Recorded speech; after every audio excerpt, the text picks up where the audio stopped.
प्रभावी कार्रवाई की है और हमारी कार्रवाई वर्तमान में प्रचलित है। हमने पहले भी कहा 77 अभियुक्तों को हम अब तक गिरफ्तार कर चुके हैं। कोई भी बचने नहीं पाएगा। जो भी अपराधी होगा, ये तो मैं जानता हूं आपकी पीड़ा को, क्योंकि जब सरकार की कार्रवाई अपने अंतिम उस तक जाएगी तो आप में से बहुत सारे लोग फतिया पढ़ने के लिए जाएंगे वहां।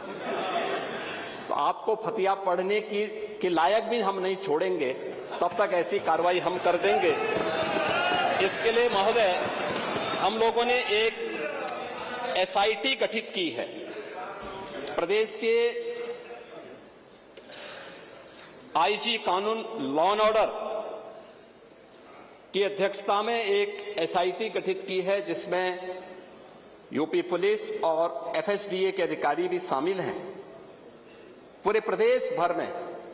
और इसमें कार्रवाई हमारी निरंतर चल रही है और जो भी इसमें दोषी होगा, इसमें हमें कार्रवाई करने में कोई संकोच नहीं होगा। अब तक हमने कार्रवाई भी की है और माफिया के खिलाफ कार्रवाई कैसे होती है, मुझे लगता है समाजवादी पार्टी से अच्छा कोई दूसरा उसका जो है जानकार नहीं होगा। समाजवादी पार्टी तो उसके बारे में बहुत अच्छी तरह पहले से परिचित है कि कैसे माफिया के खिलाफ कार्रवाई होनी चाहिए, और समाजवादी पार्टी की तड़फड़ाहट वह हम उसके माध्यम से समझ सकते हैं।